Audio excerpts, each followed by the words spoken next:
I think he's restocked 4 times already. Things that you wouldn't even imagine, they need ice cream. At the end of the day, people get excited and happy with ice cream. Ice cream curing more heartbreaks than a heart surgeon. We all like peppermint candy, so we thought there needs to be a Christmas all year round. For someone that isn't from your area. Do you guys notice this change of like the American grocery system being different?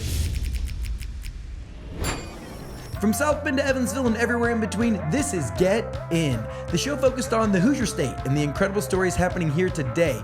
I'm Nate Spengel, founder of Get Indiana, and I will be your host for today's conversation. GetIndiana.com is your one-stop shop for everything Indiana, from festival and event guides to blog posts covering hidden gems, local businesses, small towns, and more. Check it out and learn something new about the Hoosier State at GetIndiana.com, and don't forget to subscribe to our weekly newsletter right there at the top. Glover's Ice Cream was founded in 1925 in Frankfort, Indiana, when Foster Glover began selling handcrafted ice cream sandwiches aboard the passenger trains coming into the city. Over a century later, it has become one of Indiana's last independent ice cream companies, deeply rooted in community and committed to quality and tradition. Today, I'm joined by a portion of the ownership group.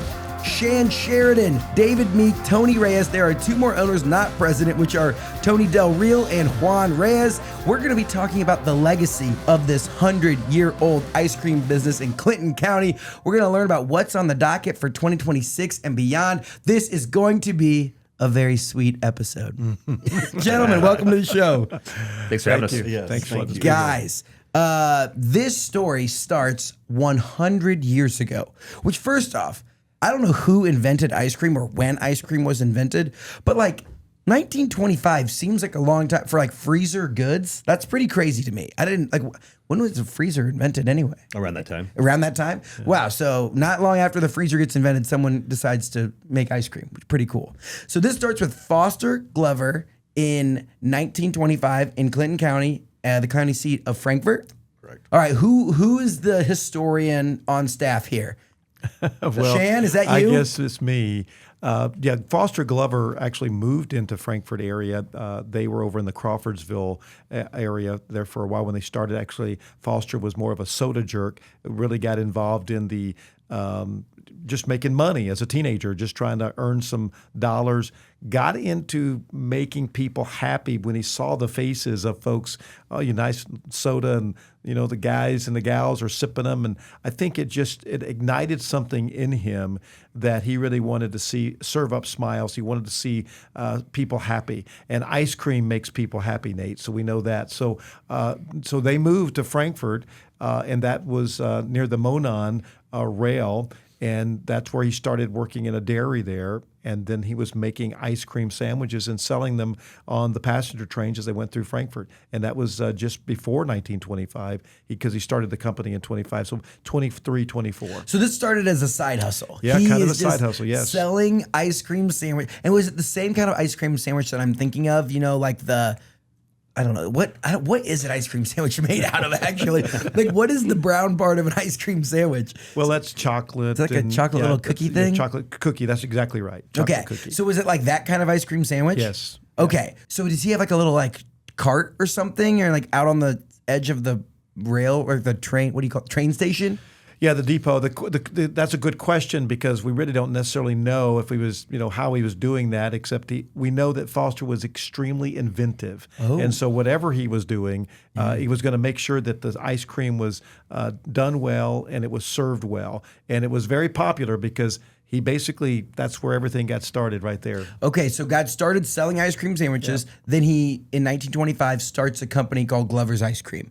Where was he still making ice cream sandwiches and shipping those? Like, take us through the history of the business and how things started to progress. This is the 1920s, so people have ice cream money. But soon after, people don't have ice cream money. Yeah, 29 is the crash. Yeah. Foster loved making people happy. Yeah. I think that was really what was the whole passion for him. Mm-hmm. And he loved ice cream, and he knew how to do it because he started working at the dairy. Yeah. And then they bought a little piece of land and built the building that we're in now. Wow. So we're still there. And I think this is important for people to know. This isn't an ice cream shop. No. There are tons of cool ice cream shops all around the state of Indiana and beyond that I love. Like, there are some very iconic ones. But this is an ice cream manufacturer. Like correct. we were. Do you call it manufacturer? Yeah, we Yeah. go ahead and call you a manufacturer. I mean, I think sometimes we think that can be a negative connotation as we've gotten into the business. It's not. And here's why, right? At the end of the day, ice cream is a dairy product, and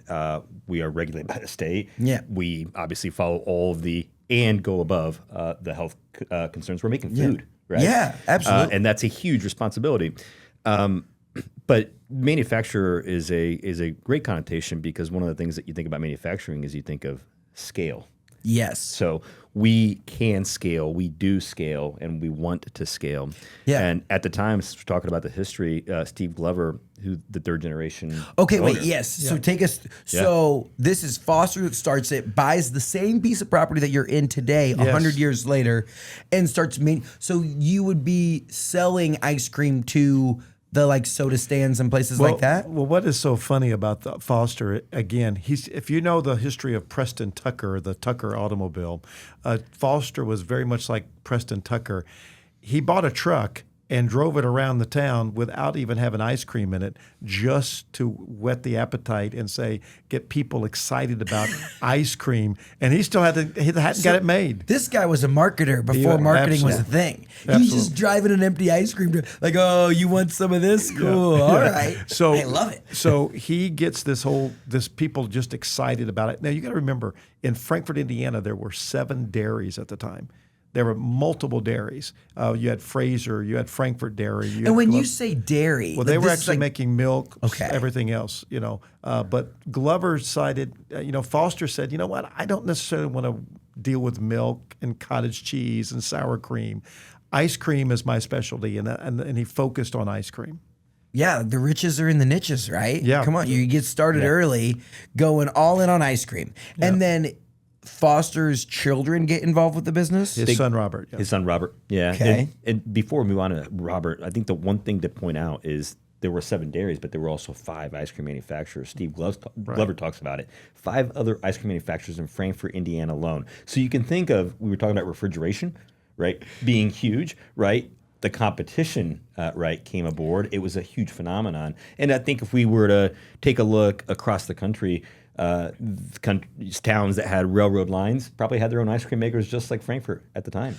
Oh, that is interesting to think about because it's like you have new faces coming in and out of town frequently that you can serve to. Yeah. But 5, what was the population of Frankfort in the 1920s and 30s? They would have been about 13,000. So, that's actually pretty big. Right. So Frankfort hasn't changed. This is an interesting tidbit about Frankfort as far as population. 110 years, Frankfort has not changed population negatively 2% or positively 2% for 110 years. So it has maintained a population which is kind of unique for a rural community because normally you see, where you digress or you're going to increase in population. Or like swallow up like some of the other smaller rural municipalities around you. Yeah. Like, new business comes to town, more people move in to be closer to the jobs, blah, blah, blah. You go up, you go down, etc. Right. So that's interesting to not shift more than 5%? 2%. 2%. 2%. Holy smokes. It's almost like a lot of stats about Clinton County or something. Yeah, well, there we go. kind of get paid to do that. But, Yeah, right. Okay, so things progress. Well, one, do the other ice cream manufacturers start getting out of the business? Does the depression comes and people go from having a couple nickels to, spend on an ice cream sandwich or whatnot to, I don't know, having to save up to put food on the table. I feel like ice cream is a want, not necessarily a need. So how did things start to shift over the next few decades of Glover's ice cream? Well, to Tony's point, these folks were also they were making ice cream as part of the dairy. When they all started looking at, and you're right, 1929 changed everything. People were just trying to survive. And that, to me, is the great story about Glover's because they stayed in that niche market, like you were saying, and they stayed in the ice cream market. They expanded some of those, like novelties. They started doing a variety of little Christmas trees and Easter bunnies and things like that in the ice cream world. But they stuck with ice cream, while the others, they got swallowed up. It came back to the bigger companies started coming in and purchasing the products or the manufacturers that were there as far as the dairies. Yeah, that's really And really closed them. Yeah, which is really interesting. And I think the when you look through the importance of these businesses in communities, like when you rely on, I don't mean to look at like an Anderson, you rely on GM and these other places, and when big brands decide it's not in their bottom line's best interest to have this small rural manufacturing facility open up, they close it and move stuff back to wherever they need to, and it really affects these communities. And some of them, even now, 50, 60 years later, are still trying to recover from those types of like loss of manufacturing. So really interesting one. I could talk about that all day long. But things keep progressing. Glover's really, hammers down in the ice cream business. As things went on, so Foster ends up passing the business on? Yeah, passing the business on to Robert, Bob. To Glover. Robert, okay. Yeah, and I mean, what we know about him, I'll share a personal story, right? Yeah. I grew up 3 blocks away from the manufacturing facility, and I would ride my bike. I mean, riding my bike around Frankfort was absolute freedom for me. It was that was the best thing. I thought I was on cloud 9. So riding around my bike and seeing Glover's in operation, it dawned on me once I saw Glover's at the local IGA at the time. This is made right here in Frankfort, Indiana. So Bob was the patriarch, namesake, carried the name forward for really seemingly forever until Steve. Okay, so give me a rough scale. How big was the footprint of Glover's under Foster? Was it like, hey, I sold on the trains and I sold in town, maybe Clinton County? But how far out was the product getting to? Well, I think you brought up a great point. Marketing was so key to all of these businesses back early on because, you noticed that on buildings you would have their names, billboards, barns would carry different name brands. Name brand was so huge, and I think that was the success with Foster was to get those trucks out, get their name out, and so he was moving beyond Frankfort. He was starting to look into going into the Crawfordsville market and Lafayette market. He was starting. Then Robert, his son, came in and took it to the next level because he recognized for them to be successful, they would have to grow the business, and that's when Purdue University came involved. Got involved. Yeah. What happens with the Boilermakers? Well, Tony, you want to take that? Yeah, I'll take that. My brother Juan Reyes is a proud Purdue alum. Our general manager, Lori, proud Purdue alum. Purdue has obviously an amazing agriculture school. They are absolutely world-renowned in many things, including getting astronauts up to space. But they have an ag program that's second to none. And I think that at the end of the day, these universities, land-grant universities, grew right at that time. So I think that Bob's side is an opportunity where there's a target market there with students. Students love ice cream. Steve Jobs said, something, if you want to make everybody happy, sell ice cream, right? At the end of the day, people get excited and happy with ice cream, right? Another thing that I've heard in the past, is, ice cream curing more heartbreaks than a heart surgeon. Bob saw that opportunity, went to Purdue for the students, right? And also as a partner, right? Dave actually has a great story. I mean, you want to talk about the one of our machines? The creamery, yeah. So Purdue actually had their own creamery all the way up until 1969. And there was, I don't know if it was local businessmen, but the businessmen weren't happy with Purdue because they were using free labor and making ice cream. So they agreed, and they decided to exit the business. And in 1969, Glover's bought that equipment, and we still make ice cream today on that same piece of equipment. That's pretty cool. It's very okay, cool. So gets really tied in with Purdue, and so expands the business into Lafayette and starts selling to Purdue students? Correct. Yeah, starts selling to Purdue students, expanding into Lafayette, and grocers are a part of it, right? Retail shops, scooping shops. So Lafayette was a key, I guess, growth engine. And probably at that time, the 3-gallon container was the driver for the business. The 3-gallon was the more institutional for the college, the dormitories. Where someone would scoop that? Where somebody would scoop. There would be the scooper, like what Tony said about the shops, because most of your shops are buying the 3-gallon product. So as consumers, were people having these pints of ice cream? I think that everyone knows when they think of self-serve, single-serve ice cream, it's a pint of Ben and Jerry's. Everyone knows, like, heartbreak, like whatever it might be, grab a pint of Ben and Jerry's and you go sit on the couch. Like, was that common, or was it like you had to go to a place to get ice cream? Like, ice cream wasn't a home delicacy. The 3-gallon was much more common Yeah. in the scooping shops, and that was just much more common. Okay. But Bob did know that there was a need for the novelties, and they did some of those things like the Christmas trees, ice cream, and things like that. But then the 16 ounce, they started doing the 16 ounce, the half gallon, the 48 ounce, and then the gallon. So it did get into the homes. That was what I loved, because you could go right to the store. When I first moved to Frankfort in 1983, you could go right to the store, and they would have all of the half-gallon boxes up there, all the different flavors up on above the fireplace, and you could go pick and say, "Oh yeah, I want butter pecan," or whatever the case may be. Well, that brings me to a fun portion. Is what's your guys' each of your first memories with Glover's favorite flavor? Like, give me, because I mean, it has to have made a lasting impact on you to want to be owners and keep this brand alive. And we're going to get into that portion of the story here soon. But talk to me about where Glover's first made an impact on you guys. I just remember laying down on the living room floor watching Purdue basketball and eating Blue Moon ice cream. So, I mean, we constantly had a big 3-gallon tub, and we'd have the neighbors over and watch Purdue and eat ice cream. Whoa, you had the 3 gallons at home? Oh, yeah. That's a lot of freezer space. It was dangerous. Yeah, oh, man. That's wild. Okay.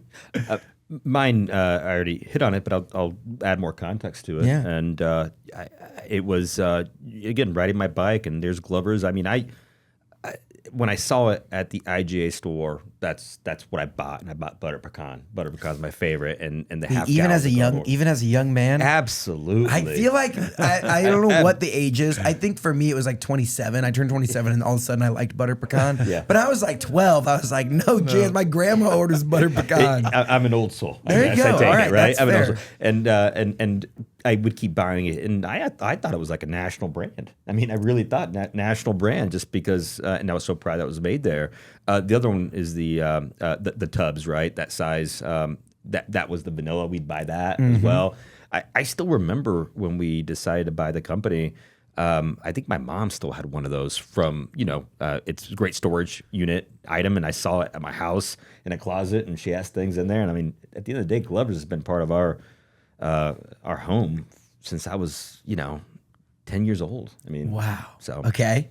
Yeah, for me, moving, I was the youth pastor at a local church, and Bob and Virginia Glover, we would do youth fundraisers, and they would always be willing to donate and help. And so I went over there one day to pick up a donation, and that was the first day that I actually got, hey, you want to taste some ice cream? And I tasted the ice cream, and I was like, wow, I never had ice cream like that just came right out of the manufacturing, out of the Purdue creamery, out of the machine that we use, out of the dasher of that machine.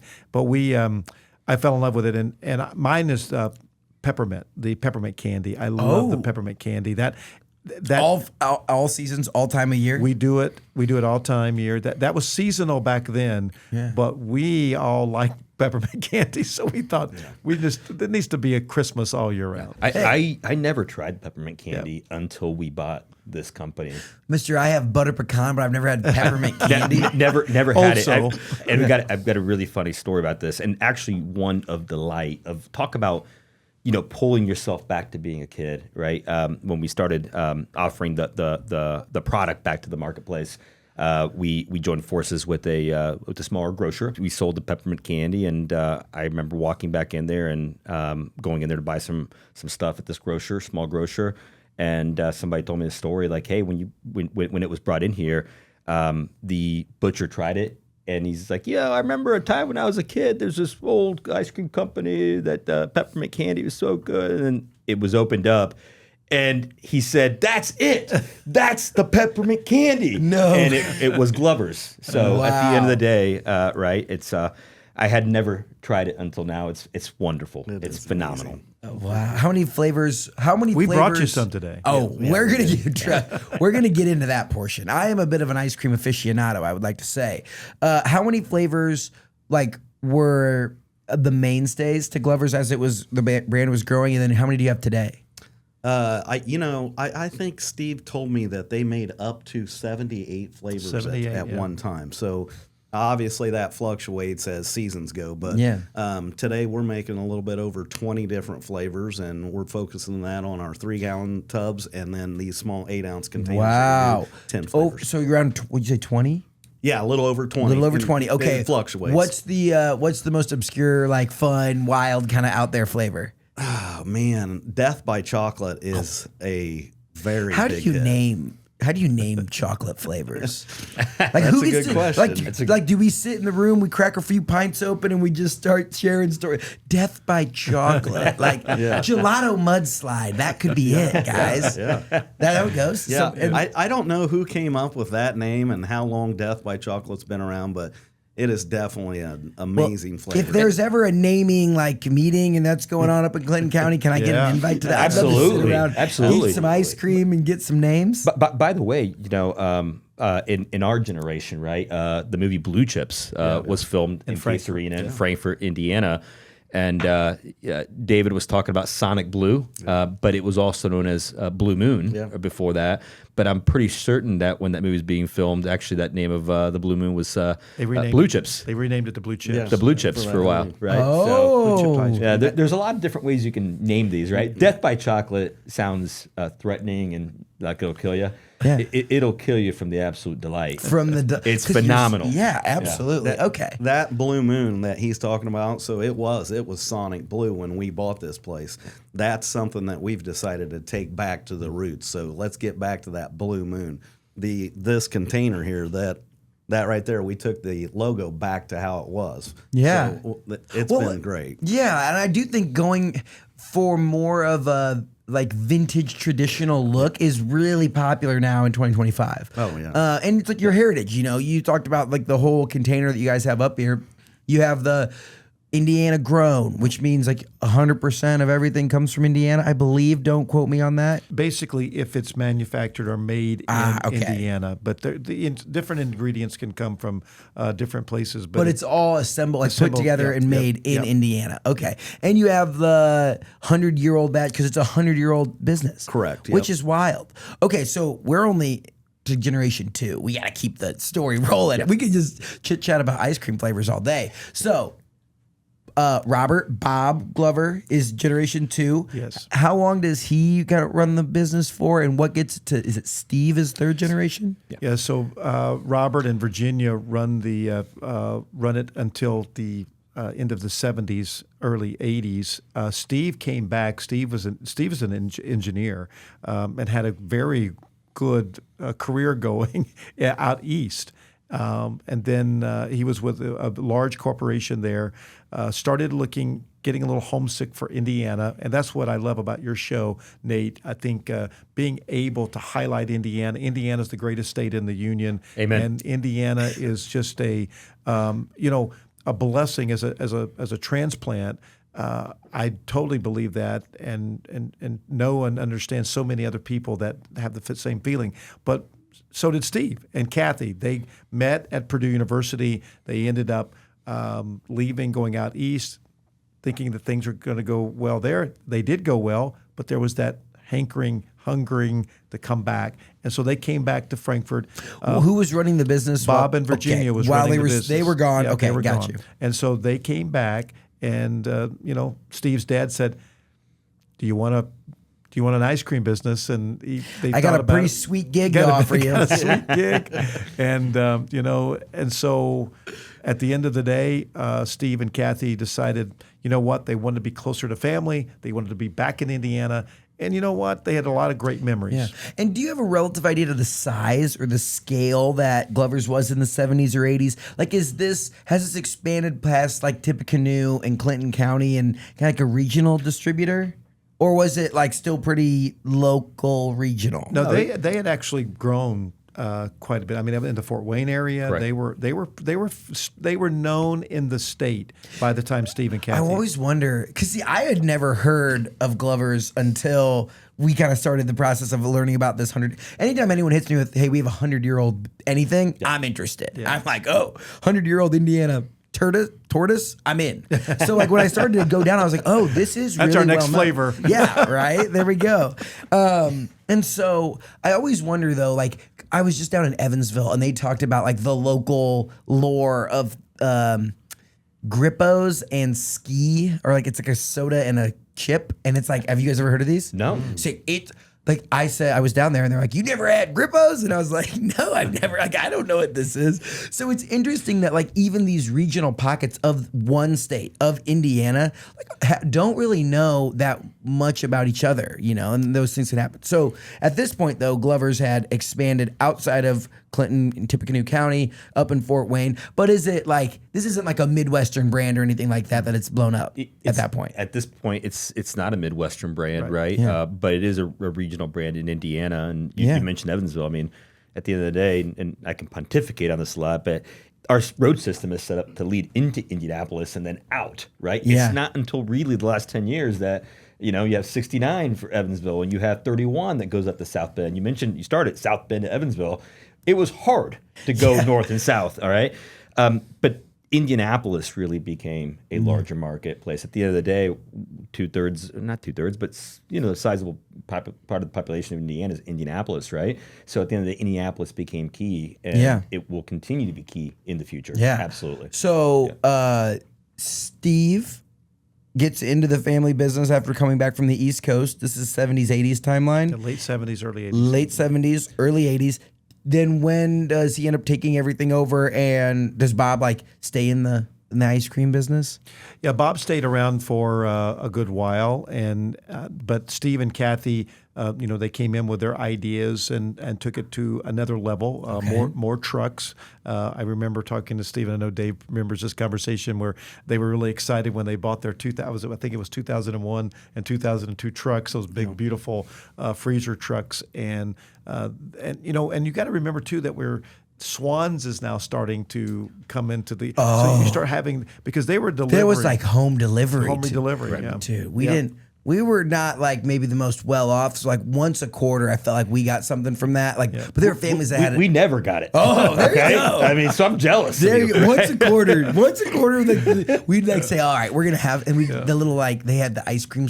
Again, it all comes back when you're a kid to ice cream. Yes, it's like it does. the little like chocolate swirl cups from. Oh man, that stuff was good. So like this is a competitor that's in this ice cream space. Well, the competition just started to grow. I mean, you mentioned Ben and Jerry. I mean, you get all the national brands, and then you've got regional brands. But there was also, if you don't run things correctly, and I think the great thing about Steve and Kathy, Steve is just so focused on maintenance and keeping things up and making sure, because he could, you know, as a small company, you can't just go out and buy. And that was why they celebrated getting those new trucks there that year, because they had some good years. And so they had put that money back to buy those trucks.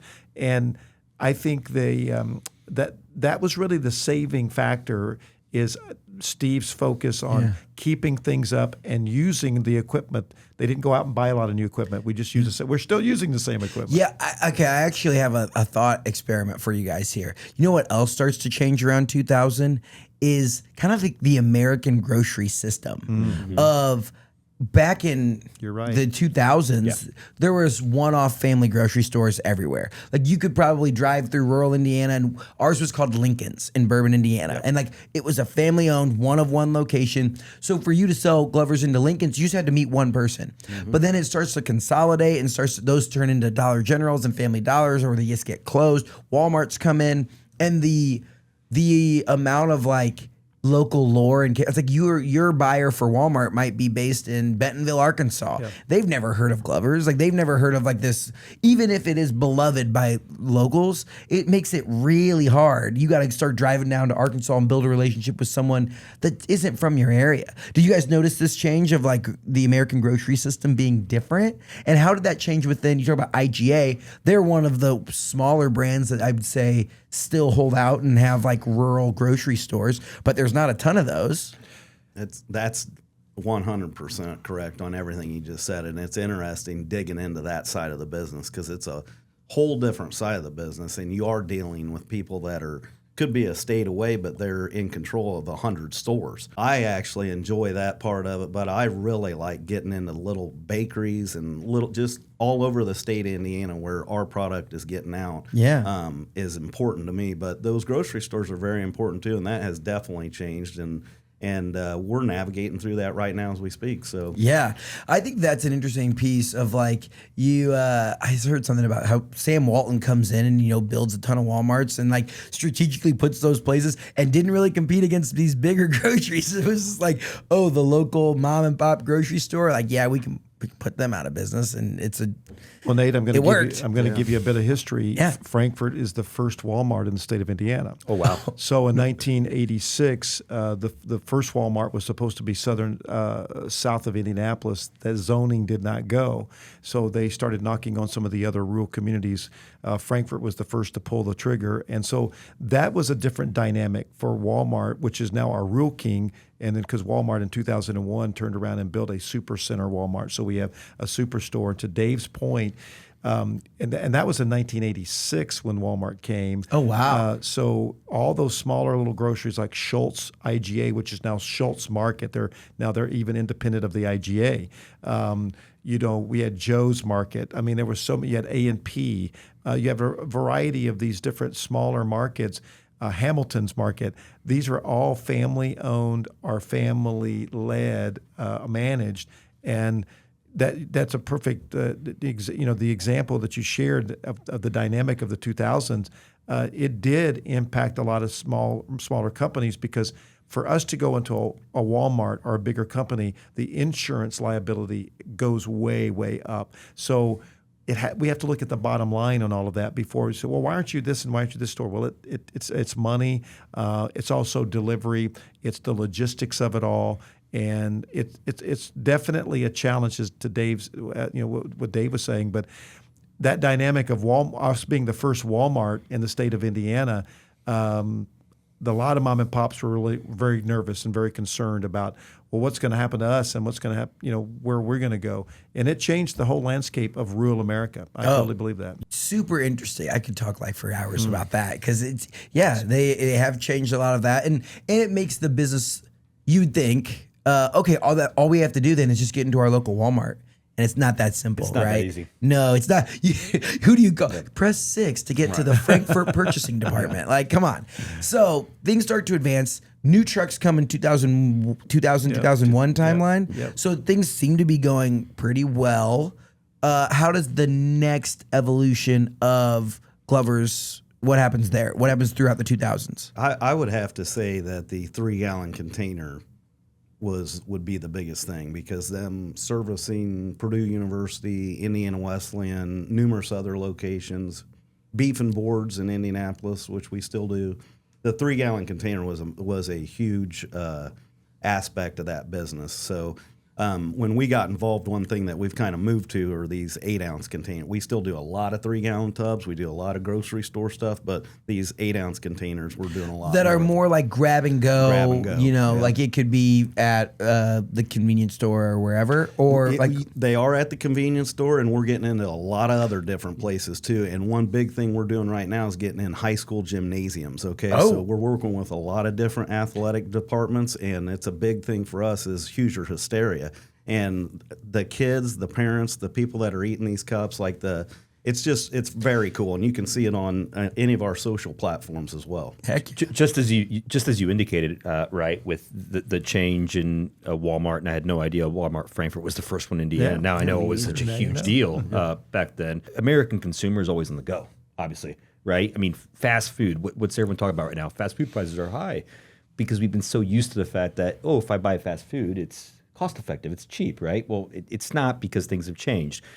But when you're on the go, you're not going to buy a 3-gallon container. You're not going to even buy a 48-ounce. You can buy a smaller amount, pay a little bit more, and enjoy a quality product. And it's like if you think about, this might be good or bad to say, but like 3 gallons, I don't need 3 gallons of ice cream all the time. Like that's bad for me and my, but like, we know the feeling. Once a month or once every couple of weeks or so, like I just need like a grab and go and I need the fix, I always say what we need is treadmills because we're probably eating a little bit too much ice cream. And it's so interesting, like the times when you need ice cream, it isn't necessarily like every night, it's you're a grandparent and your grandkids come over and you want to create this core memory. Like I have them.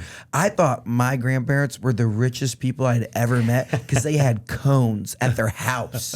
And on whatever day we would go to grandma and grandpa's, I would get ice cream in a cone. Yeah. And I was like, you could do this at home? Little did I know cones were like 99 cents at Aldi or whatever. But like, I thought it was the coolest thing. And that's a core memory, getting a vanilla ice cream cone at my grandparents' house. And so having it on hand for like these nostalgia building moments is so cool. And so I love it. I could talk all day about the nostalgia of ice cream. Well, Nate, as the only grandparent in the room, I can tell you it's just as equally satisfying to watch our grandkids enjoy it and want that and desire that and I think that's one of the great things about our company is that we have this generational connection that grandmas and grandpas, when they were little kids, were eating Glover's ice cream. And, and one of the interesting pieces, like you can't argue, like Ben and Jerry's is one of the most iconic ice cream brands. And like when people who support Ben and Jerry's eat Ben and like they know what all you're getting involved in, right? Like that's their whole piece. Which like the fact that your ice cream, like supporting a local place can make you feel a way. And it's not just a commodity product, right? It's not just like, I don't know, great value vanilla, blah, blah, blah. It's like this is an Indiana business what's been here for 100 years and hope to be here for 100 more years. Like that's what you're getting in this 8-ounce cup. That's what you're getting, and the word generational, right, strikes up a few memories here on Mr. Steve Glover, right? He did a phenomenal job of taking pictures with his family, making memories. Pictures that we have today in the facility. I mean, Lori and David and the folks that work in this business seemingly every single day, and I show up to see my parents. They still live in the same place in Frankfort, Indiana, and I stop by to see how things are going. It is like a museum, and I want to thank David on that. I want to thank Lori, and I want to thank Steve Glover because he kept so many pictures, so many memories, and that's what you're buying. You're buying a quality product, but you're buying 3 generations and now hopefully caretakers that can put it forward to some of our family members. Yeah. Okay. So talk to me. Where does Steve's tenure with Glover's start to come to an end? Yeah, so Steve and Kathy decide Steve actually and I, I'm the economic development director for our county as well. So Steve had reached out to me one day and said, hey, Shan, probably not going to do this the rest of my life, and I'm looking maybe at an exit strategy. So we started talking, and the exit strategy for him was either they were going to close it completely, just close the business. They did not have that next generation that wanted to keep going. Their kids were involved and engaged in other things. So Steve and Kathy we close it, we sell it, or we just kind of keep running it. So, but that was really not an option. So it was either selling it or closing it. In 2019, I ran into someone that had a desire to purchase a local manufacturer. They were a regional person and really fell in love with the whole idea of Glover's. They connected and met Steve, Kathy, and this gentleman.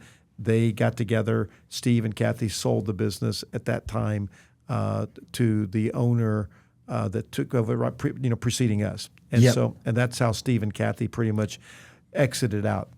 Okay. And at that point, that was 2019. 2019. Yep. What was the size of Glover's then? Was it like serving multiple states or just multiple cities across Indianapolis? Like, give us a relative footprint of Glover's. It was pretty much the same. It was regional. They were doing well, and I think that was one of the reasons that this person saw the opportunity. Let's take it to another level. Yeah. They immediately came in and changed the logo and changed things. They had a different idea that was there, and it was theirs. I mean, they wanted to take it to a different level, and they did that. And I think that went well for a while. But when that's pieces of equipment, Dave knows this so well. Dave is our equipment man. He's kind of the all-purpose guy at Glover's. But when you don't maintain those older pieces of equipment, just one day can really mess things up. One bad experience in the weather can really mess things up. And that's kind of what happened at the end of 2023. There was a major freeze. It was kind of that, if you remember that Arctic blast that came in. The polar vortex. The polar vortex. That's Yes, right. That's absolutely. Right. And it took basically that. Wouldn't you agree, David? That was when it took out the compressors, and it was. Now you're in a point where we've got to put a lot of money in this. Talk about like a bad Tuesday. Like you show up, you're frozen, driving to work, like waiting for your heat to turn on. You get there and your like ice cream factory is totally toasted. Yes. Actually, no, the opposite of toasted, totally frozen. Frozen. That's a tough day at the office. But the compressors were all frozen, which you have to keep those compressors to make everything work. Those compressors are from like 1930 and 40, so they're ammonia-driven compressors, which is some of the most efficient ways of freezing now, but it was obviously way before Freon. Some of those guys have said that the ammonia would be actually coming back in the near future, but who knows? But in order to even fix those repairs, thank the Lord, my brother is like a engineer without a degree, and he was able to fabricate and take care of that. He's a great guy. This is what I love about small town Indiana. You just said my brother is an engineer without a degree. Oh, everyone's got one of those on speed dial. Like if you're from a small town, you know someone that like if they didn't have to write papers could have been a Purdue engineer. You know, like if it wasn't all the like the other parts that came with school, if it was just like fixing and building stuff, like shout out to my best friend Andrew is that guy for me. That's his brother's name. Andrew. It runs in the name. Yeah. But like I could give him like. Do you ever watch Apollo 13 where they like put that box of stuff out in the middle and they're like, we have to figure out how to save them with just these objects. And they start just putting it all together. Like that's Andrew. Like you could give him a paper clip and he could get us to the moon. Glover's was Apollo 13. I mean, that's exactly the great analogy, Nate, because we came in and we're like, well, we don't know how to do this, and we don't know how to do that, and we don't know how to do this. And all of a sudden, Dave calls Andy. Andy knows people, and then Tony's calling people. We're all know, like you said, just know people, and they were coming. And the community was unbelievable. The people that were coming out of the woodwork that would call, hey, you know what, I've got a welder. I can help. I can do this. I think I know how to do this. It was amazing. And this is so that fateful day in 2023, compressors toasted, like things are going downhill. How do you all hear about and how does this next ownership wave end up coming in and taking this over? Tony Del Real and David, they're partners and some other businesses and friends of mine. And of course, again, as the chamber director, I hated to see what was happening. We had people calling us, telling us you can't let this die. What do you know what I'm thinking? Of course. Oh, because that's what looked like it was going to happen. They're like, it goes to us, like, hey, we're going to close this up. Right. And it was it like a Facebook post or something? Oh, there was a Facebook post. Social media. Like they post saying, hey, just to let you all know, like this is going to be the end. Yeah. And okay, so what did each of you feel? When you see this on Facebook, wherever you are in the world, you see that your beloved hometown 98-year-old ice cream manufacturer is closing up shop. To be fair, the previous owners were looking for solutions as well. They were. Right. They really were. Obviously, once we got in and realized the Herculean effort, right? Apollo 13 is the perfect analogy, you said. But David, I want you to tell a story in terms of you and Mr. Del Real, and then how we got involved, the Reyes brothers here.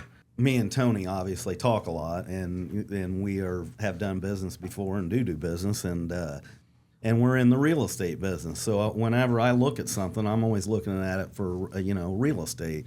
And when that post came out, he sent me a text because he knew my brother could fix about anything, and I sent something to my brother, and he's like, you're like the 35th person that's texted me this morning about this. And me and Tony started talking again, and it was kind of just like, we should buy that, and Tony would say he'd drive by there, heading to his shop and look over there, and there wasn't much activity. I knew he was talking to Shan, and then Tony said something about the Reyes twins, and I trust Tony, and we just started moving forward on that whole plan. And as I got to know Shan better and the Reyeses, and I mean, we're just all hustlers, and it's all worked out great, So that's kind of how all that started. The Tony that David's referencing is Tony Del Real. He's a lifelong friend, and he has always texted my brother and I. I spent 14 years in Chicagoland area. My brother did too. He's now lives in Valparaiso, Indiana. So we're repatriated. I do believe what Shan said. This is the greatest state in the union, and I'll stand behind that any day of the week. And fortunately, we came back, and Tony Del Real was always looking for us to invest back into Frankfort because he knows how we have felt about the town and growing up there. I mean, we are, my parents are from Mexico originally. First generation, Frankfort, Indiana was everything to us. It really was, looking back on it. I thought it was the greatest place in the world. So he texted us, and he's like, hey, what's your favorite ice cream? And my brother had a smart aleck response, Dairy Queen. And he's like, no, I'm serious. And there's been so many things, invest this, just didn't make sense, right, in the past. And I asked him, well, what are you getting after? He goes, Glover's is available. And I immediately texted my brother. I'm like, this is it.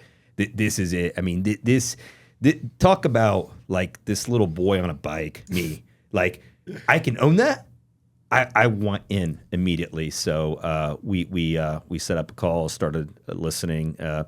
Took one of my daughters on a trip up to. I was taking her to a soccer game in Lafayette and saw the facility and just realized. Talked to my wife and my brother talked to his, and here we are. All of a sudden, the Glover 5 are born. And of course, I was just going to say. I mean, it was definitely a gamble. I mean, because none of us. I guess Shan has been in the food business a little bit, but.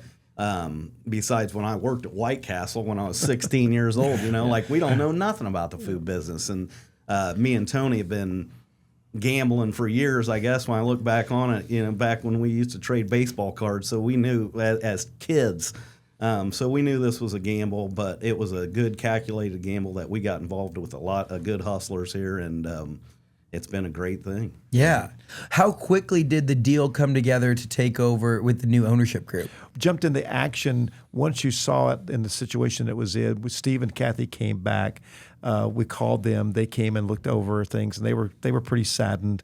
And Steve at that time said, "Look, if you guys are going to be involved in this, we would be willing to help at least get you back up and running."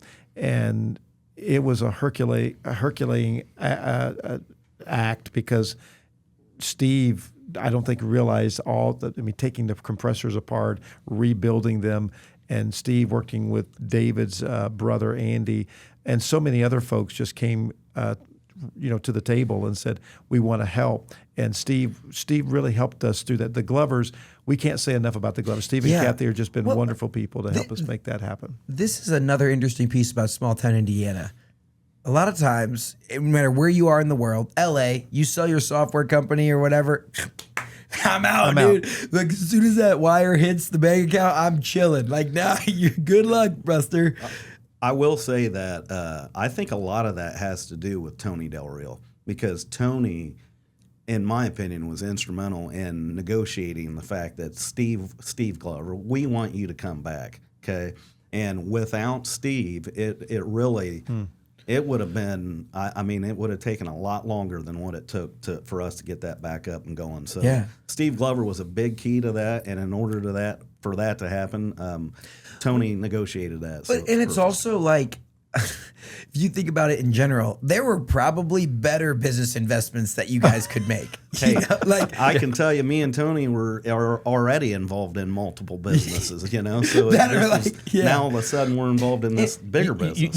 You say that, Nate, but I'm gonna say and push back just a little bit. Yeah. Yes, numbers wise, but nothing from the emotional standpoint. Right. Yes. Of what this is. Yes, what it stands for. And that's because you grew up in small town Indiana. Yeah. That you have this like I have this gravitational pull towards Bourbon, Indiana. Like, I don't know what I'm gonna do there, but that's where my hometown is, and I want to. If I make it big, I want to be go buy something in my hometown because it just means something. Here's what it means, right? It just means something, right? Put yourself in the shoes like with David Meek, watching Purdue basketball, eating that Sonic Blue.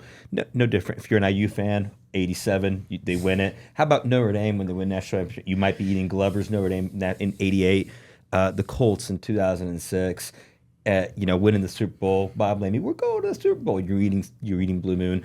That's what it means. And at the end of the day, you can't put a price on that. in my opinion, right? Yes, much better investments, but at the end of the day, how many unique 100-year-old companies in Indiana can you buy and get that phone call? Not many. Yeah. And it is really cool to put yourself in a position. You grow up in Frankfort, you move on, and you're like in technology, all this stuff. But to be on the speed dial list where someone's like, hey, we need and so it's one part entrepreneurship and one part almost like civic duty. Like as a faithful hot dog, someone had to keep this business going. Once a hot dog, always a hot dog. I'll die with the hot dogs. Yes, sir. All day. And David is a Hornet. He's a Rossville Hornet. Yeah, wait, it's all right. Is that still Clinton? That's Clinton County. Oh, yeah. All the way. Great All people in Rossville. Great people in Clinton Prairie and Central as well. Yeah.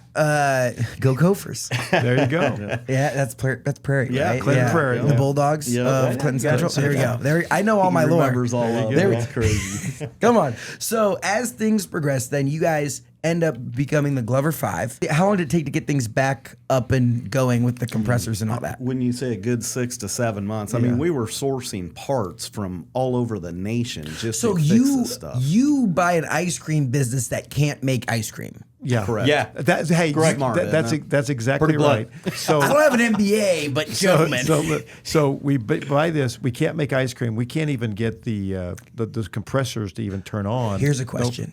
Yeah. Did you buy a truck and drive it around downtown? No, but we did It came with trucks. It came with trucks that were broke down, but we put them out at Tony's dealership, and so people are looking at that.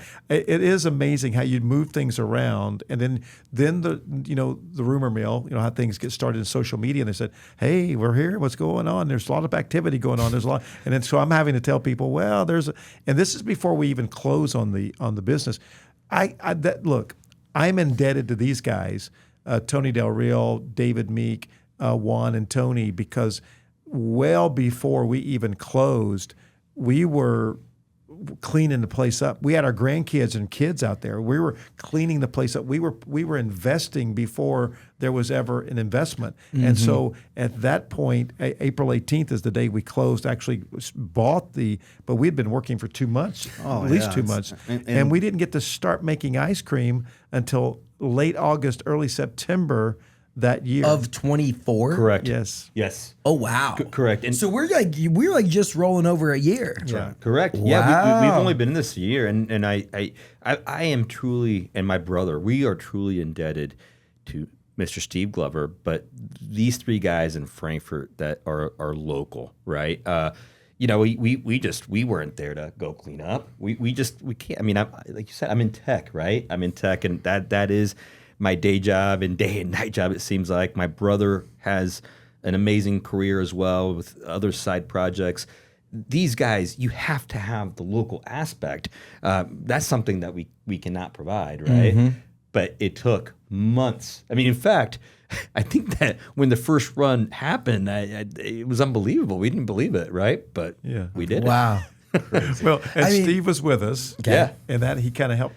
And David was walking around with a little notepad, writing everything down and taking pictures with his phone. And I'm praying, So we all have these different. We're all at the battle stations there with that first day, and thank goodness things. And went is there well. like a little in my mind, how I picture it is, well, one, when things start shuffling around, I see like the anonymous post on like "What's up, Frankfort" on Facebook, like "What's going on with the government? Like, do people buy this?" Blah blah blah, and it's like the classic. Then on the day of the first run, I imagine there's like a vintage notebook with all of the recipes of all of the It's a flavors. clipboard. It's a clipboard. Yeah. One singular clipboard has some like chocolate stains and a couple things on there. A little rust. Very seasoned. That's how you know it's good ice cream. I don't want this like on a computer anywhere. I want like an old school. We didn't even have a paper. computer. The computer didn't even work. We had the clipboard was where all the ingredients, the recipes were on the clipboard. Okay. And we were freaking out one day because we couldn't find the clipboard. And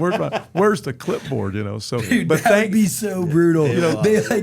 Someone's like, "Oh, this thing is old," throws the clipboard out. And you're like, "What?" Where's page 3 of the clipboard? Yeah. Well, and that's where Tony comes, because Tony is a thrower. He likes to throw things away. So we're always worried that don't get Tony near the clipboard. Don't let him near the clipboard. But we were that was such a blessing. But really, the transformational blessing is when we brought in Lori. Lori has been the rock star for us. We were all trying. If you can imagine, we all have many businesses. I'm also a minister. I coach football at Clinton Prairie. We have the tech business. Juan's got his business. David's got multiple businesses. Tony has multiple businesses. We're all very busy and very unique, and we needed someone that would be kind of the cog, that would really help put things together. And God sent us Lori. That was a fundamental miracle. Yeah. Just the greatest hire. And if you know Lori, she's just an amazing woman, amazing person. Yep. We are so indebted to her. And but you need a general manager, someone that runs the plays, calls the plays. I mean, that kind of wrangles your guys' crazy a little bit. I could definitely see how like an hour meeting turns into 3 hours and we're talking about like something that doesn't really. And we drive her crazy. Yeah, so. I can bet that. Like, prayers up. Come on. Okay, I want to know everything gets fixed. You're making that first run. Like, what does the process of making ice cream look like at a commercial? Like, I think we all know, like, if you ever gone to a church camp and you like roll some ice cream across in the coffee tin, like kick it back and forth with your partner, pretty good ice cream. But like you can't, that's not going to serve gallons and gallons of it. What does it look like to make it at a commercial scale? I mean, first of all, we had never did this, so I really didn't know what to expect, And Steve always said, once this ice cream starts coming, it's going to keep coming and coming and coming. And it's like, holy cow, when's this stop? Too much. Right. And but take me through. Like you guys wake up and you're like, today's go day. Like this is the day. Yes. You like get there, you find your clipboard. Like you had to order like some chocolate like sauce or something. Mix, you got to have all your before production day. You have to be so set up, ready to go. You got to have all your containers laid out. You need to make sure all your labels are there. You got to make sure your boxes are ready. Yep. Do you have room in the freezers to even put? What are the ingredients that go in? Like, what is the raw material that then ends up in like, let's say if we were making the number one flavor. Okay. The number one flavor. So we don't have to pasteurize because that's done. Okay. By the time we get it, so that we start off with a base mix which comes from Prairie Farms, which we partner with. That does well where we get our mix from. Mm-hmm. That is a base mix that's made up of a few different things. There's a formula there that they have. Secret formula. That's exactly right. You don't need to know about it, That's team. right. And that is way stuffed away in a safe, tucked away somewhere. Not a clipboard. It would never be on a clipboard in public sight. No chance. No way. No way. Okay. So you get the bit of each flavor.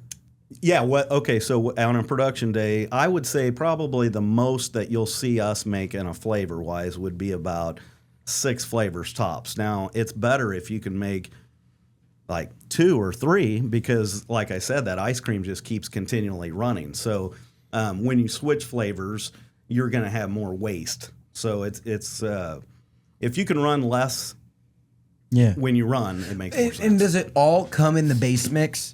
And but are there like mix-ins or anything you guys have to? Yes. Like, who's the mad scientist that's saying like this might need some peppermint candies? Well, okay, so we have that recipe. Okay, then we go off of that recipe, and it's important for us to stay like it was for 100 years. Okay. Don't go off script. Yeah, no, absolutely. We want to continue that product, and that's why it's important for us to do that. And one thing that we've implemented in production is, when you are adding ingredients, you have whoever's beside you double check, and then maybe even have a third person double check. I mean, because when you're adding ingredients into that big of a batch, if you mess that up, you're losing thousands of dollars. Hey, talk to me about what kind of things would be like. Is this like 2 buckets of? This is true, real strawberries. Okay, so we're talking like 5-gallon containers of strawberries, and they're frozen.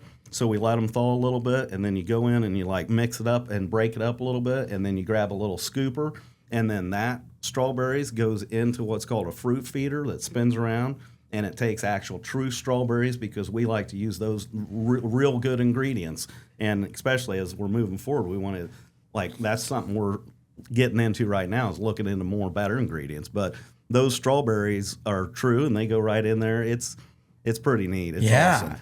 Well, that's wild. And I think the ingredients especially when we do the inclusions, really can make the pecans for butter pecan are really good. They're Texas pecans. They are really good pecans. The strawberries, the Georgia peaches. It's really good stuff. That's the base. The mix is good, and then the formula that the Glovers came up with. This amount and this amount and this amount. That's what makes it, I think, so good. And we have that 11%, 12% milk fat that really also is that's not over the top, but yet it's good. I think we say this all the time. Our ice cream melts because it's real. That's right. I'm looking through flavors. Oh my gosh, we're talking. The peppermint candy looks fire. Orange pineapple. That's interesting. That is an absolute fan favorite. That's my second favorite. Oh yeah. What's your first one? Peppermint. Peppermint. Yeah, the orange pineapple is extremely unique. Actually, the lemon is fantastic as well. You would not think so. Fun story. My father-in-law had his 80th birthday party, and we went down to French Lick. But before everybody got here, right, from Colorado and places, right, we had a milkshake party, and orange pineapple was an absolute monster of a hit. All the people in Colorado, Cody's, my wife's family, we got to get this out here in Colorado. It's so unique. Orange pineapple's fantastic. The deer tracks would probably be my number one. You'd love it. That looks phenomenal. Oh, and pumpkin. Yeah. Yes. Yeah. Very unique. Pumpkin. Now we're talking. And deer tracks, because we're not in Montana, right? We're in Indiana, right? Yeah. Absolutely. Deer track. Yeah, of course. I get you on that. Okay. So the first big day comes. How do things go? Do we have to scrap it all, or does it end up working? No, it absolutely worked out, and gosh, it was interesting just because I was trying to remember, and just like Shan said, I was walking around taking pictures of Steve and video, and of course Steve's like, hey, you need to put your phone down, and it's just like, man, I have to figure this out because you're going to leave us someday. Right, you're going to leave. I don't even know how to turn on this machine, So, I remember waking up that morning and going back through these videos, trying to figure out what was I recording first and which valves do I need to turn on and what's the pressure supposed to be at in the dasher and just a lot. So, having Steve there was massive because I would have been lost without that, but it all worked out. Thank the Lord. What I love about what happened the first day is that all of our family that showed up, and it was just a cool thing to see that. But one key ingredient in the ice cream that I think, and I'm not trying to be too over the top or dramatic, but it really is love. Because we love what we're doing, we love the product, and we always say love is in the middle of our name, Glovers, because we do love it, and it is something that is so we're so passionate about, because we were talking about we want every cup because we know it could be a memory. We know it could be that first time that a grandparent gives their kid that ice cream. Yeah. We want it to be a good experience. So it's not just about the ice cream. It really is about the memory that's being made and the relationships. Love's in the middle. I love that. That was a good one. Yeah. Glovers is for lovers. Oh, and I would say that also is backed up because there's easier ways to make money. Sure. Like if you see investments, again, on paper, there's a lot easier ways you could probably go park time, money, all the things. But the fact that y'all came together and said, this is something that the community needs. And just there aren't that many 100-year-old businesses. And if we let them all go, then we're going to run out of 100-year-old businesses, right? So I think that, and it just shows being from a small town, it just means a little bit more, it just is special, and getting to be this next wave of stewards of this brand, so cool. It also shows our kids. It shows them work ethic, because they actually see you processing stuff in your mind, trying to figure stuff out, and moving, get stuff done, move faster. Yeah. Yeah, and we had our 100-year celebration in Frankfort, Indiana, and Steve and his family were there. Steve and Kathy, their grandchildren. That was just emotional to see how much it meant to them. Shan's grandchildren, Tony Reyes' family, my brother's family, David Meek's family, my family, right? And there's a great picture of my brother actually sings in a band. He sang of my dad sitting in his wheelchair, watching my brother with the Glover's logo in front of him and eating the ice cream. That's America, and that's an Indiana story. That's an American story. And you're right. I mean, that cannot be bought. It can be, right? But I can go and pick a stock right now and buy it. It's not the same feeling. No. It just isn't. Wow. Right? I love it. I think that's so cool. And I think that one thing that small town Indiana does really well is building generations of people invested in their communities. Even if you no longer physically live there, when you grow up somewhere, like I always say Bourbon was the best place to be from. The best place to be from. At this stage of my life of where I am today, like career, like different things, like I'm not currently living there, but I will never say a bad word. And I still have so much pride and want to be a contributor. And same thing with Frankfort, right? Like you guys feel that same like Clinton County pride, which I think is so cool. What can we expect looking forward 2026 and beyond when we're talking all things Glover's ice cream? Yeah, and there's a little bit of call to action here to the Indiana community as well. Yeah. Right? We can expect a lot of things if we all do it together. I can name 4 Ohio-based ice cream manufacturers off the top of my head. In fact, Nate, I reached out to you with regards to one of them being a primary focal point in one of your podcasts. And my reaction was, Glover's is Indiana, right? We have to tell this Glover story, and thank you.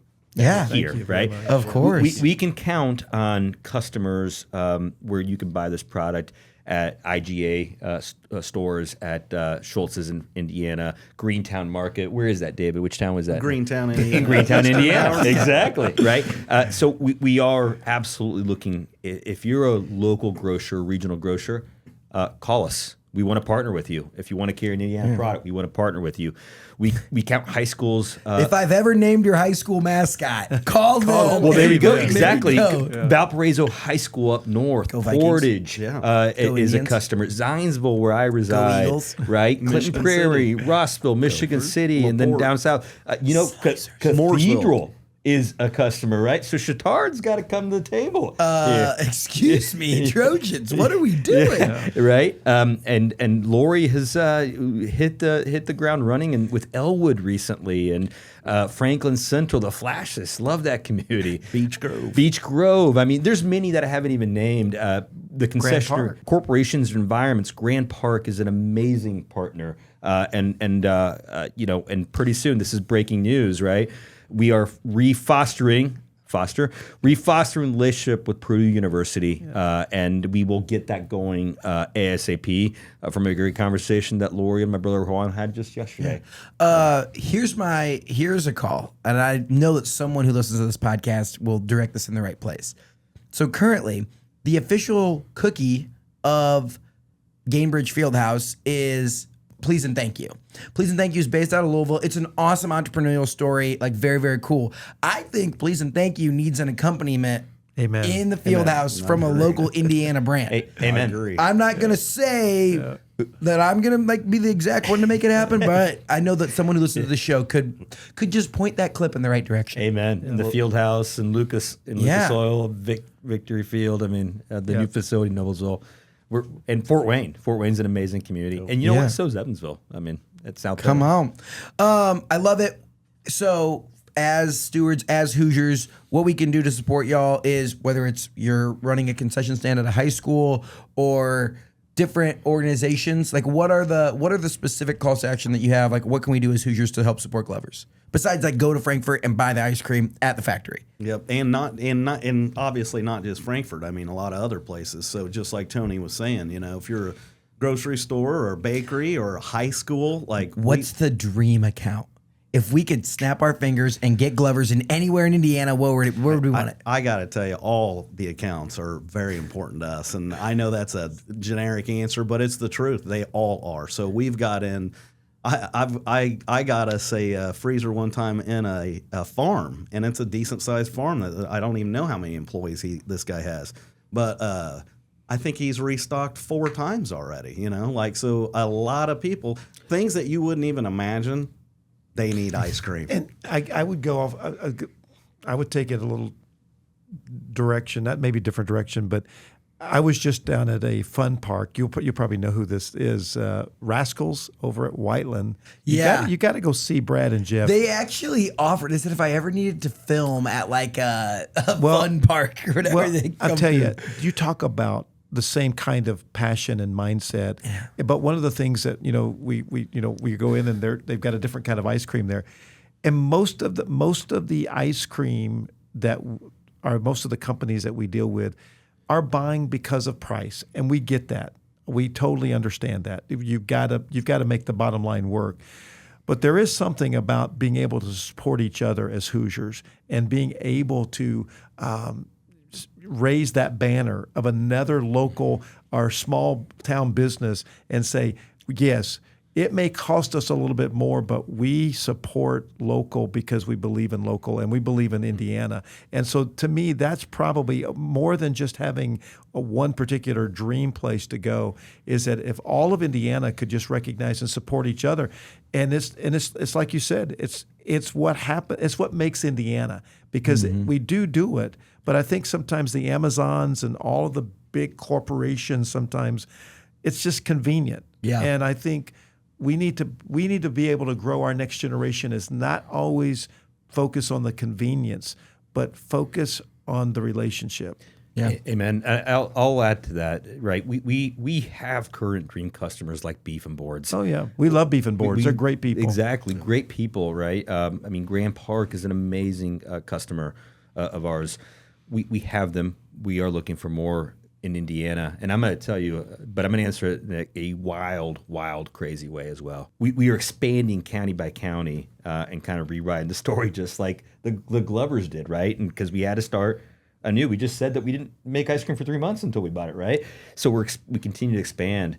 Hey, Shaq, if you're listening, right, you were spent some time in Frankfort, Indiana. Yeah. You've got your name on everything, brother. Yeah. All right. How about Frankfort, Indiana again? We'll make a flavor. A flavor for Shaq. I'm an LSU guy, so I know. So right. Big slices is how you cut the cake. Okay, Shaq, let's go. All right. Avid listener of the pod. Exactly. Avid listener. Yes. And a Hoosier who had a lot of fun in Frankfort, Indiana. I'm telling you. Yeah. From Louisiana originally. Right? Oh yeah. I love it. Gentlemen, it's an incredible story. The Glovers brand is lucky to have faithful Clinton County residents like yourselves to help carry this generation on carry this business on to the next generation. 100 years thus far, 100 years to go, and 100 years after that. I'm really excited. We do have some fun Indiana questions to kind of go through at this portion of the show, where we get to talk all things Indiana. So this first question is brought to you by our friends at JC Hart. They're a leader in creating enjoyable living experiences at apartment communities all across Indiana and beyond. Check them out at homeisjchart.com. My question, we're going to start with Shan and work this way. Why do you call Indiana home? I'm a Hoosier by choice, and because, first of all, I love the seasons. I love having 4 seasons growing up in the South, Louisiana, and then my dad was a construction worker. We traveled all over the country, lived in some great places, lived in Wyoming, lived in Texas. Awesome.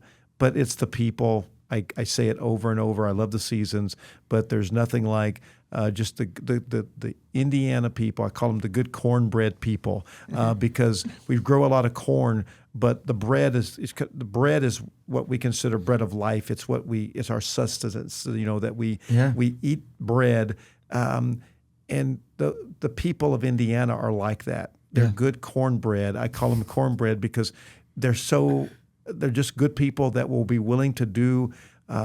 To stop and help you with a flat. I've seen that. I've seen people willing to sacrifice, and so for me, it's the people. Yeah. David? I agree with Shan. It's the people, the little small towns, the cornfields, the people. For sure. It's such a down home feeling. That's the best way I can explain it. It just feels so down home. That and the Indianapolis Colts are the greatest sports franchise of all time. When Jim Nabors sings, used to sing "Back Home Again in Indiana," I mean, there is a stirring in you because I think you're right. It's home. Yeah. For me, it's home. Okay, we're gonna start here and go back this way now. If you could snap your fingers and one flavor, whatever flavor you wanted was just out in the wild, what new flavor would you create? I love citrusy stuff. That's why I love the lemon, the orange pineapple. But I'm going to go a different direction. I'd love some sort of like Hispanic flavor, like churro. I mean, something like that. Dulce de leche. Oh, that one, dulce de leche. Oh, what's the cake? Tres leches cake. Tres leches, yeah, something like that. Sign me up. That is, maybe not associated with Indiana in general, but doesn't it make you feel warm? Churro? Yeah, right? Sure. Yeah. Come on, David. I'd have to say, like earlier when I said when we're making ice cream, when we switch flavors, there's waste. Okay, so with that waste, I actually try to save it. Right, so I save that, and I'll take that home, and me and my family will eat it. So we all take it home. It's funny because when I switched from making cookie dough to cookies and cream, I had these containers that I brought home that had the mixture in Cookie dough cream? I've got 4 kids, okay? So my youngest daughter and her friend are sitting around the table and eating ice cream, and they immediately eat that, and they're like, what flavor is this? And I was like, well, that's just stuff we mixed up, and her friend looked at me, and she's like, this is amazing. What was it? I said, it was cookie dough going into cookies and cream, but I can't put any nutritional facts on it because it's just kind of a big slop of stuff, and she just looked at me, and she's only, 12, looked at me and said, you should call this cookie catastrophe. Wow. We'd have to spell it though. Yeah. That's showbiz right there. Holy cookie catastrophe. Yeah, and the taste was amazing. I mean, I loved it. It was awesome. Wow. Cookie catastrophe. Yeah. I love that. That's actually how Neapolitan got created, was at the waist. Really? I have no idea. I just made that up. Maybe, Hey, that's a good. kind of checks out, right? All right, Shan, what's yours? Well, I'm going to kind of play off of David because I'm a Louisiana guy. Gumbo. I make a lot of. I make gumbo. In fact, I'll be making gumbo Friday for our big office party. But we've got. I think the same way we mix stuff all the time. But I love caramel. The almond joy that we make is pretty good. So I always kind of thought if we put some caramel swirl and maybe in that almond joy, which has got that dark chocolate, little coconut with caramel, that'd be pretty good. I don't know what we'd call it, but maybe just some good gumbo ice cream that you got a mixture of a variety of different flavors. But and that's the great thing about this company too is that we want to listen to people. If they want to give us some ideas and flavors, and people do, we're trying to move more in that direction to be able to do those kind of things because it's not easy when you're dealing with 1939 and 1940 machines. But those are old machines, but they get the job done. I have 3 questions that I ask everyone that comes on the show. Before I get there, I think that everyone in the state knows Frankfort, specifically because of the high school mascot. There's constantly lists saying like the funniest mascot in the country and blah, blah, blah, blah, blah. Like, which is a really fun thing to be known for, like having a fun high school mascot. But I want to ask each of you, we'll start with Shannon, come back this way. What does it really mean to be from Frankfort? When it came to Frankfort, I didn't even know anything about. I'm a football guy, football from the South. When I first came to Frankfort, I was told, have you been to a basketball game yet? And I said, no, but I like basketball. I played basketball, but no, I've not been to a basketball game. So one of the local business people got me sectional tickets to Case Arena, and 5,500 screaming people, and it was packed. It was jammed, packed. And it was unbelievable. The atmosphere was just so incredible, and it was Prairie playing. Everybody wanted, all the county schools wanted to take Frankfort down, and so it's that. For me, for Frankfort, is the county seat. They're the big town in our county, but all these other little communities that surround them: Rossville, Michigantown, Kirkland, Colfax, and Rossville, and Mulberry. All of these little communities that surround. Everybody was kind of looking at Frankfort as the big dog. To me, it's that competition and that desire to be better. It's all of that. I love that. I wish I could go back to unseated or unclassed basketball because they talk about the same thing down in like Du Bois County, all these places where like because the local towns were just all coming together and it was whether it be Clinton Prairie or Clinton Central or whoever it is trying to take down. When you come at the hot dogs, you better not miss, right? Well, and Everett Case was, the history of Everett Case. Who was Everett Case? Well, Everett Case. You've got to learn about Everett Case. Oh, I got to learn about Everett Case. So that's what Case Arena. We're the largest high school dome in the state. So our dome is named after Everett Case. Everett Case is the gentleman that started the cutting of the nets. He moved to ACC. He helped create the ACC. He coached at North Carolina State. You have to look up Everett Case. Yeah, it's a pretty incredible journey with Everett Case. Yeah, I knew that the arena in Frankfort was named Case Arena, but that's okay. I'll put that all together and I'll do a little deep dive on it. Okay, we're gonna say Clinton County. So not Frankfort. He's a Rossville. But what does it mean to be from Clinton County? Well, I mean, obviously, the first thing I think of is Rossville because that's where I grew up and was raised, and I love it. And I think like Tony and Shan, I mean, like they do with Frankfort, it's the greatest place in the world. I mean, with the best people around. And then when you factor in Indiana basketball, I mean, the Hornets are, like I said earlier, you're going to see more of them coming. And we played when we play at Case Arena, like Shan's saying, the memories are crazy there. Sectionals. Were the best, especially when there was no class, like no class basketball. It was amazing. So yeah, I absolutely love Clinton County. Tony, I've got two answers if that's okay. Yes, sir. The second one's extremely personal, but let me hit on the basketball side too. Case Arena's amazing. Everett Case went from Frankfort, won 4 state titles, and went on to North Carolina State. He also founded the tournament style. Right, you can honestly link March Madness to him because he started the ACC tournament. I went to the Purdue Final Four, and I was talking to North Carolina State fans, and they were like, how do you know so much about North Carolina State? Because I knew about Everett Case. Everett Case was also a gentleman that would recruit, and I'm going to get back. I don't want to give there yet, but I'm gonna go to that personal side in a second. That single class basketball, guys like Eric Wall, I still consider him a friend. Guys like Rush McCauley, Chris Crum. I mean, these guys took down Carmel High School in that stadium in 1995, the last year in the regionals. And then these are my friends. I didn't play basketball, but they're my friends. And they took them down. That is special. And by the way, Rossville, I mean, they were taking their best shots against Frankfort. Yeah. I mean, they knew like Clinton Central, Clinton Prairie, these guys are going to come play us because we were the big dogs. But taking down Carmel was an amazing thing. And I was a student. I was a colleague, right? Then Brownsburg came in and beat us, right, for the final. And, the rest is history. Here's the personal side. I'm in Ohio, in Columbus, and a new soccer facility. My 3 daughters play soccer. And behind me is the train tracks, and the train is loud, right? And a lot of these facilities are not built by train because what do you do with that land? Nobody wants to live by there. Well, they're sporting facilities. And I saw the logo of the train, Norfolk Southern. My dad worked for Norfolk Southern. Let's tie it back to Foster, all right? The reason my dad has the ability, even with this health conditions, my mom, they can stay at their own house. We're all a kid from somewhere. I'm from 2nd Street and South. That's where I'm from. And I'll always be from there. Lived in Mexico for a while, too, as a kid. My brother and I did. Those were amazing memories. But I'm from 2nd Street and South Street, just right down from Kiger School.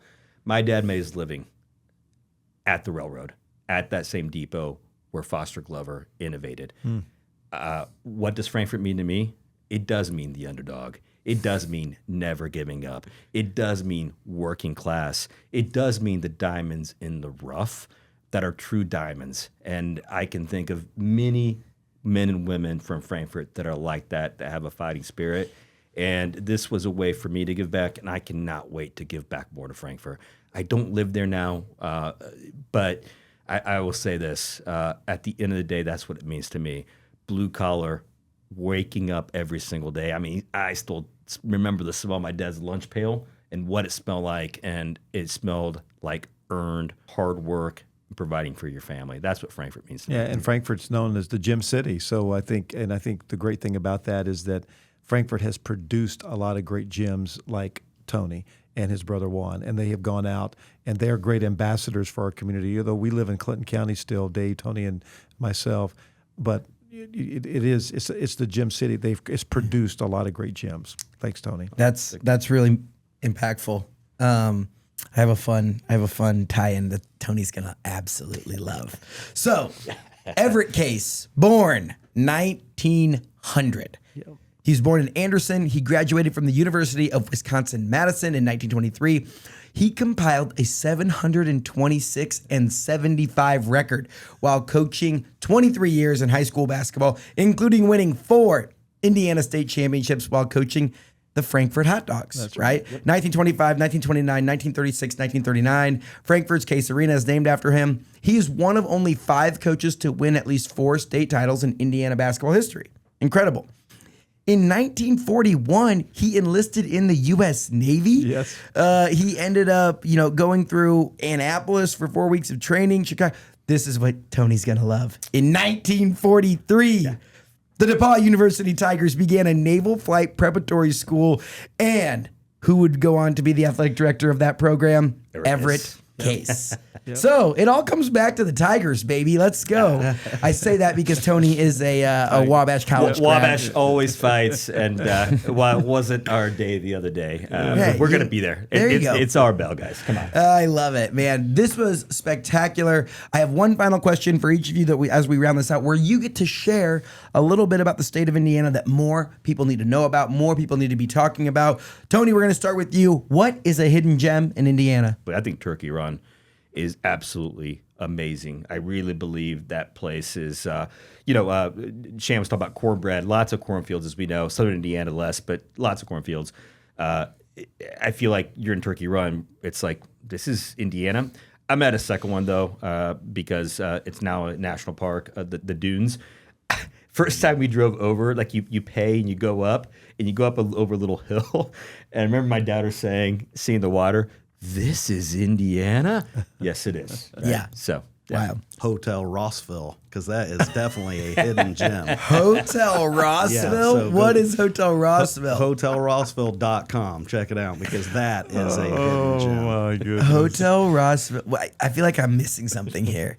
Well, I grew up in Rossville, so just like you're talking about bourbon, one thing that me and my wife did, I'm so thankful for her because she's been a big part of Glover's too. But one thing that we did is we bought an old building downtown and actually converted it into a nice Airbnb. This is sick. Yeah, so now I've brought people in from all over the nation and 2 different countries that have actually stayed in Rossville, Indiana. Who shot this video for you?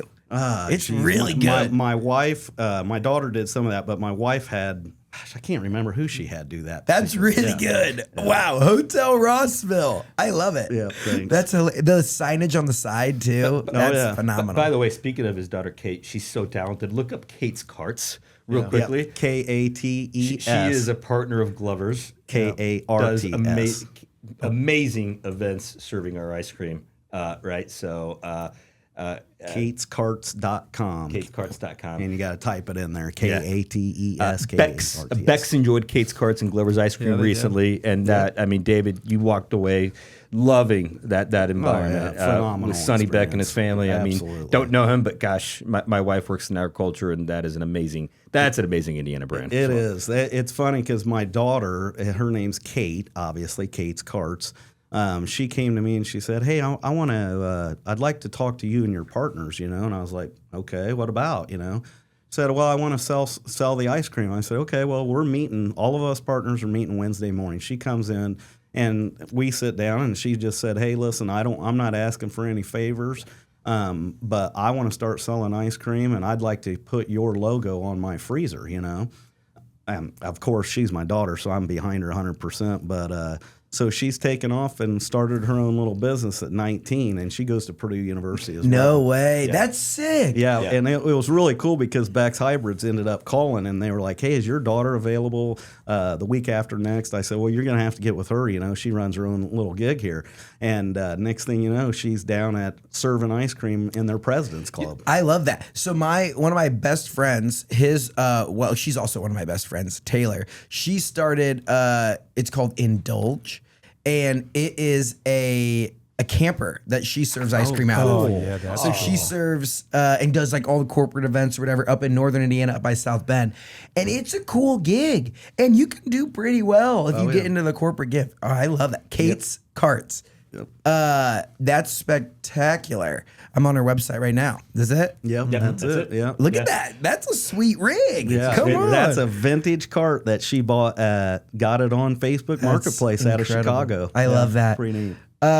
Shan, what is your hidden gem in Indiana? Well, it's multiple because for me it's the state parks. I think we have some of the greatest state parks. I know. Tony said Turkey Run. My wife and I and just a lot of our church family will go down to Clifty Falls. What I love about the state parks is Indiana does a great thing about, you buy one night, you get the next night free from November to March, which in the state ends. And a lot of people don't know about that. No. And it's an awesome experience for kids because it's the off season, but not just for kids, but even for maybe seniors or retirees. But if you buy one night, you get the next night free from November through March at any of our state inns. And the state inns are just awesome. I applaud Indiana. And I grew up in the Bayou, and you have some great, hunting and fishing and all of that. But Indiana has these little hidden gems. We have an observatory in our county, the Prairie Grass Observatory, and it's the fifth largest observatory in the state of in the Midwest. And it really that's another one of those hidden gems. I mean, I have this got the profile book. Discover Clinton County. I'm going to be learning all about Old Stony and whether there is or is not a tunnel below. There is a tunnel. And all the other fun things happening up it. There is a tunnel? We can confirm there is a tunnel? There is a tunnel. The tunnel has been closed off between one side of the other. But my wife grew up in Frankfort, went to school there, and that's how you went from the middle school to the high school was through the tunnel. Can you imagine being able to walk under a state road and go to your classes and through a tunnel underneath? Yeah, it was awesome. The county jail is on the other side of Old Stony, but it was the old junior high that was there. Where Case Arena, that's where Everett Case won the state. That's where exactly. And when they were tearing it down, a group of hoodlums that I hung out with. Maybe I might have been there. We might have gone into that tunnel. Actually, I mean, maybe. I don't know. I can't confirm it. What's the statute of limitations on that? Exactly. TBD. Gentlemen, it was a pleasure getting to sit down and learn all about the 100-year history of Glover's Ice Cream. It's awesome to see the passion that y'all have for a local business that is Clinton County grown, that has been doing this in the sweet business for over 100 years now. I'm really excited to see all the growth. I'm really excited to see all the different places in Indiana that you guys are going to be going to in 2026 and beyond. And I think that I'm not a part of the community, but I can sense your passion for Clinton County. I can sense your passion for Frankfort and Rossville. And I think that if all of us just took a little time to be as dedicated to our communities as you are to your communities, the world and the state of Indiana would be a very, very good place. So thank you for that. You have an open-end welcome anytime, Nate. All right. You heard it here. We'll get you a good pork burger from Shoes. You heard it here. We might have to go to a sectional game for the hot dogs, baby. Let's go. I appreciate y'all coming in. If people want to find Glover's Ice Cream, where can they buy it? Where can they follow it? Where can they do all those things? Our social media, Lori does a great job. Kate does a great job. Our social media, they're all over the place. Instagram, Facebook. We really try to TikTok. I mean, we do all kind of videos. I mean, it really is fun. We're not quite as big as you, Nate, but we're trying. We're trying. So we want you to follow us, and we appreciate all those. But just check us out. Go to our website, gloversicecream.com, and you will. You'll find all kinds of things out. We will be rolling out a fresh website here within a few weeks. Hey, the boss says something like that, so that means it's coming out. Chop, gentlemen. We all know Lori's the boss. Yeah, Lori's the right. boss. Yes, all right, well, hey, we appreciate y'all, and we'll talk soon. Thank you. Thank you. Thank you. This show is made possible by our friends up at Sweetwater. Whether you're looking to start a podcast or take your content to the next level, click the link in the description to see all my gear recommendations at Sweetwater. If you want a behind-the-scenes look at everything we're doing across the state, make sure you follow me on Instagram and TikTok at Nate Spangle. Thank you so much for listening and being a part of what makes the Hoosier State great. We'll see you next time here on Get In.